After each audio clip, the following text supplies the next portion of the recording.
Hi guys, welcome back. So today I'm joined by the lovely Maiva and she's going to help me demonstrate bound side angle pose. So working into Baddha Parsvakonasana.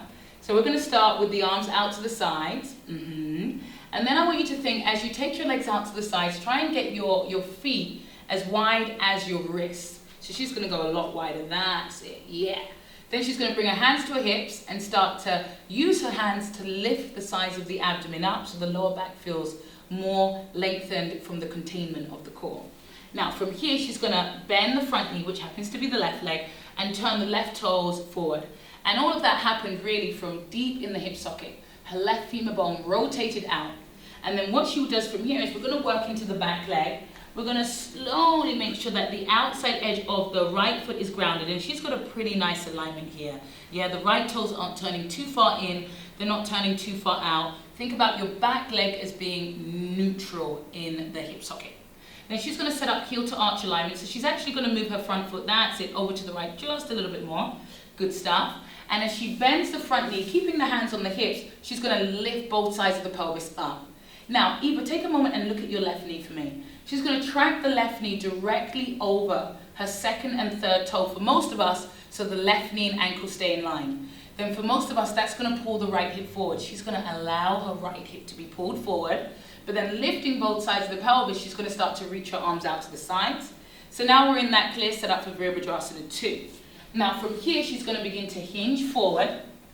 And as she hinges forward, sending the inner left groin forward and pinning the outer left hip in, she's going to lower the left hand down towards the mat. And then she's going to start to stretch up and reach through her right fingers. Nice. Then the left side of the waist can get a little bit short. So from here, she's going to pull the side waist forward, drawing the left buttock flesh towards the inner groin. And then from here, keeping that opening in between her chest, we're going to start to work into the bind. So we've got a nice foundation here. Good. She's going to reach the right arm and start to internally rotate it behind her. As she takes it behind her, she's going to take it to her inner left thigh, and she's going to use this to start to spin the inner left groin up. That's it. And then from here, the left knee can buckle in. So she's going to try and make sure that that left knee stays right over the ankle, and then she feels this in the chest. Let's look down. As she looks down, we can actually start to explore more of where we want this to be from. Instead of from the neck, you want to think, how can I put it into my upper thoracic? Now, working into Baddha Parsvakonasana, you could stay here.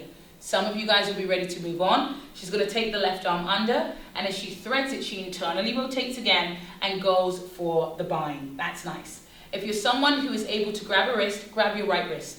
It will help you to roll your right chest open.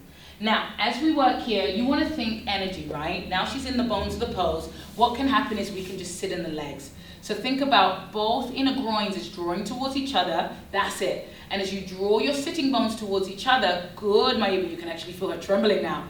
She's going to keep that energy of the inner right quadricep lifting and begin to revolve. And then maybe start to look in the direction her heart is facing, and maybe even up, if it's okay, on her neck, and she can keep all four sides of the neck long. Good. She's grounding that left heel down, and as she bends the left knee into a 90-degree angle, she's finding that energetic lift up out of the posture. Then she's going to look down. She's going to lower the left hand down, stretch the right arm up so we can feel her sliding, and she's going to come up to Virabhadrasana 2. Good. And as she comes up to Virabhadrasana 2, she's going to straighten the front leg. These are not easy postures. And I'm purposely having friends, students come in, not because we're perfecting, but because we're trying to find the postures anatomically with good alignment, right? No one's perfect. So we're actually going to do this shape again. She's going to shift the back foot in, just a little bit. Good. And she's going to set up Vira 2. So she sets up Virabhadrasana 2. Good. She's going to keep that left hip pinned in, reaching through her arms. She's going to bend that front knee. So what happens are, as you saw, turn these right toes in, even just a little bit more. Now ground. The legs can go apart. When the legs go apart, that's energy being sapped out. So think about the left heel is dragging towards the inner right arch. And then from here, she's going to hinge forward. She's going to go straight in this time. As she hinges forward, she's going to start to take the left arm underneath her. She's going to take the right arm and take it into the full expression of the pose. Good. Pulling the sides of the belly forward, she's going to open up the chest. And now we've got that better understanding of how to draw in. So the legs aren't slipping apart, they're hugging into the midline. Then she bends that left knee because she's got a little bit more in her. Shin perpendicular to the mat, that's nice. Left hip hugging in, really engaging the glute. then putting it in her upper thoracic. Then it's just breathing right in between the shoulder blades. Good. Lifting of the inner right quadricep and firming of the outer right foot. Nicely done. She's going to look down, pressing the bone of the left big toe down. She's going to lower the left hand, reach the right arm up, and come all the way back up into the posture. Straightening in the front leg. Good. Lift the toes up, spin on the heel, and parallel the foot. And now we're back where we started. Well done. Hands to the hips, and we release. I hope that was helpful. So these are, playful postures. You should always be playful in your yoga.